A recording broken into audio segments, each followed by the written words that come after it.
It looks like you checked out the whole library.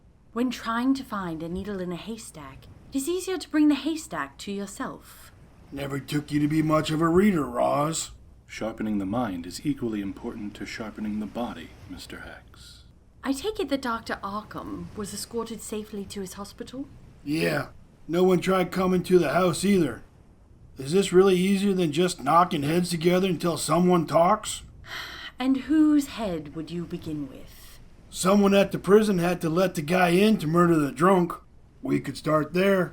Ah yes, shake down a prison with over 200 guards in an effort to find one or two men responsible. This will be sure to make friends in the law enforcement community. Why don't you drink one of those potions again and bring out the other guy? I tend to like him. He talks less. Since the potions show the duality of man, I'd be curious to see what comes out if you were to drink one. Perhaps you would turn into an angel, Mr. Hex. Why ain't you helping to read? Finding out how this Talon operates is just as important as to discovering who the Court of Owls are as digging through the yellow pages of time. Prove it. Certainly. Here, put on the goggles the man wore. Whoa, Doc. How did he see anything with these? Close one eye, now the other. See the difference? Yeah? What is this? From what I can tell, the one side shows heat signatures. This is how he was able to see Mr. Griffin.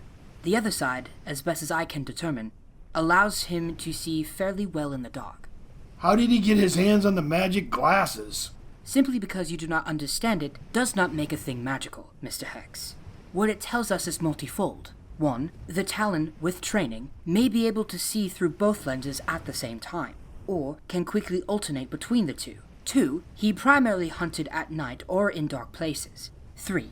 The Court of Owls must be very rich and very well connected to intelligent people. All that from a pair of goggles? But wait, there's more. The body was long dead before you pulverized its skull into dust. How does a dead man walk? As of yet, unknown. But it does explain why gunshots and stab wounds did not slow him down. However, I was able to analyze with Captain Nemo's microscope sample of the man's blood. Dead men have blood? Apparently so, and functioning organs. However, they appeared to have a deceased metabolic rate. Inside the blood, lungs, and even saliva were bits of algae common to swamps and marshes, implying that the body, perhaps around the point of death, was submerged into one of the same. I took a bounty on a witch doctor in Louisiana once. He set up shop in a swampland and used voodoo magic to make a recently dead into zombies. I'm sure there is a much more rational explanation. Keep working on it, Doc. Maybe you'll find it, or maybe you'll start seeing things my way. Here's something. The book's finally got something to say?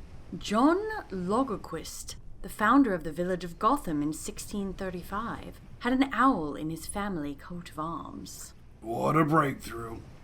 Your less than helpful input aside, this may actually point in a certain direction. Though Logerquist had the village taken from him by the British, he vowed to never give up his authority over it. Lots of men with egos say that. Agreed. However, compiling this with a rather fanciful tome entitled Witchcraft of New England, there may be a connection. Within a year of the British taking over Gotham, a man named Uriah Boone disappeared. It was suspected he perished from a run-in with wildlife or some of the natives until he supposedly reappeared at night, killing the head of the British military garrison. In trying to arrest him, Uriah killed several more guards before disappearing back into the forest. Unfortunately, his daughter, who had been beside herself after his initial disappearance, was blamed for the resurrection and hung as a witch. Did it stop the murders? No. The ghost of Uriah would be seen for several more decades, always associated with brutal murders in the dead of night. Are you thinking that this Uriah is the original Talon? Either that or a very good ghost story. Any other famous Gothamites with owls on their crests? No, but I do have the origin of the nursery rhyme heard around town. Have at it, Roz. Henry Ballard was a distinguished veteran of the Mexican-American War, having led multiple charges against the enemy and having dozens of kills to his name. When he returned to Gotham, he took his fighting skills to the next level and vowed to rid it of the refuse of crime and political corruption that had taken over, where, he racked up another 100 or more kills over the course of 2 years. Sounds familiar. His one-man army ended after he murdered the mayor. Before the firing squad ended his life, he started the urban legend by swearing an oath to always serve the real rulers of Gotham, the Court of Owls, in life and as their Talon in death. Many thought it to be the ramblings of a man gone insane, but it begot the rhyme, especially since the next 2 decades saw murders in the same vein as Ballard's, but no witnesses ever saw who committed them. Anyone else feel just a little drop in the temperature with all these ghost stories? But they are not ghost stories, Mr. Hicks. If we look at them with a critical eye, they show us that the Court of Owls may have been in Gotham since the very beginning, and that they have a vendetta against those who threaten their power. Which means, if you are looking for the Court of Owls, you need to look to those who are in power and under threat of losing it. Who would stand to lose the most from gangs of Gotham and a handful of prostitutes? Well, political leaders who slept with the wrong women. Wardens of overrun prisons. Businessmen whose fathers are murdered by La Cosa Nostra. So there's the heads we need to knock. Who would be their next victims? It does not take a college education to figure that one out. Go on. Those who threaten their power, people who invite a bunch of foreigners to clean house, and who have enough power and influence to keep going after all those interlopers are gone. Judge Wayne and Amadeus. The 4 butchered vigilantes at the attack on Wayne Manor were not murdered to protect Gotham. They were murdered by someone trying to murder the men inside. Come, we must inform the captain immediately and have... All hands on deck! The Nautilus is under attack! I repeat, the Nautilus is under attack!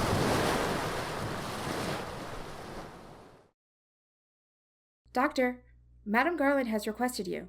She is not doing well, sir. Very well, nurse. Finish distributing these medications for me. Pay careful attention to which one gets to which patient.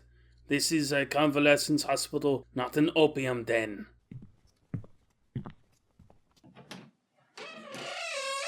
Frau Garland, you seemed to be recuperating. What seems to be the matter? Amadeus, my old friend. Do you need more perfumes to open your lungs? No, doctor. I am beyond any of that now. Whatever do you mean? I'm dying, Amadeus. You're just... I came here to die, Amadeus. I've been sick for a very long time. This place is just so beautiful. I would never have been able to travel to those wonderful mountains you told me about. What can be done to bring you peace? I have not lived a good life, Amadeus. Foolishness. No, there's another me that you never knew. I need to tell you. Why me? Because, Amadeus, I may be the reason that poor girl is dead. Who? That sweet little nurse. What was her name? April. Yes, April. She came into my bedroom the other night and awoke me. She said I was talking in my sleep, that I said things. It is more common than you think. No, Amadeus. It is the content. She did not tell me what I said, but I was having a dream, and it is the nature of that dream and what she heard that got her killed. This is silly talk, my friend. The one responsible for April's death is dead. It had nothing to do with you. But it might have. And Amadeus, you can never kill a Talon. They just go back to sleep. What did you say? So you met him? His name, dear me, not Ballard. Who is it now? Staunton. Yes, Alex Staunton. I do not. Beware the Court of Owls that watches all the time. Frau. They watch you at your hearth. They watch you in your bed. Speak not a whispered word of them, or they'll send the Talon to take your head. Frau Garland, what do you know? When I was 36, when they shot Henry Ballard, he looked me and the others in the eyes when he made his oath.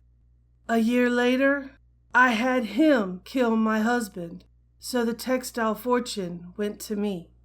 A year later? But you said he was dead. They are always dead, Amadeus. They have to be. They are kept loyal, single-minded that way. You know how this sounds. Like a crazy old woman's ramblings? Yes, I know. We recycle through them. Their sleep, it rejuvenates them somehow. Are you saying that you are a member of the court of... Shh! Do not speak its name, Amadeus. You can never tell anyone about this, or they will come after you and your beautiful wife, and... They are not real. They cannot be. You said you saw a Talon. Then you know we are real. We are responsible for so many deaths, Amadeus. All of my life. If I could do it all over again, I would do better. It does not make up for what I've done, what I've been a part of. But... Let me have the nurse get you. There is no time, Amadeus. I had my lawyer meet with me here yesterday.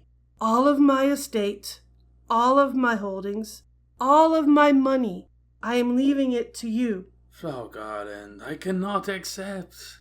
You can, and you will. Expand this place.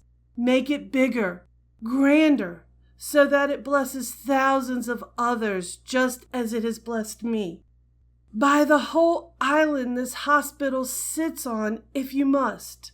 Let my sins be turned to good somehow, so that God may forgive me.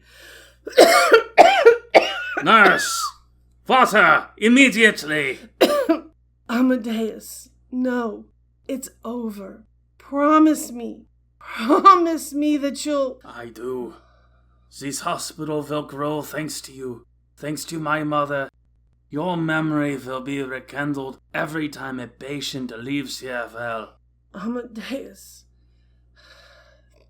thank you. Wherever hereafter is, may you find peace, my friend. Dr. Arkham, I have the glass you requested. No longer needed, she has passed. Doctor, I am so sorry. Shall I tell your guest to return another time? Guest? My dear friend, what a tragedy. Is that Miss Catherine? Collins. Yes, it was. She and I were business partners for quite some time. She always called this hospital a peaceful place to rest. Poetic that she should pass on from here. Poetic. Yes. Doctor, I know this is not the proper time, but I need you to come with me as soon as possible. There's work to be done, and now paperwork to file to take care of her body. Hand it to one of your staff. Arkham Hospital is no longer safe for you, Doctor. What is your meaning? The Nautilus has been struck by a bomb, and it may very well be sunk with everyone on board. That means you are quite possibly the last surviving member of the League of Extraordinary Gentlemen. Herr Hex? al-Ghul? All on board. Then we should go to the police at once. The ones that could create a bomb that big can level a police barracks just as easily. Doctor, the only safe place in Gotham for you is Wayne Manor. My family? Does anyone other than you and myself know of their whereabouts? Nein. Then they are safe. Going to them will only draw attention. I don't know what to say. Think of it on the way. There's not a moment to lose.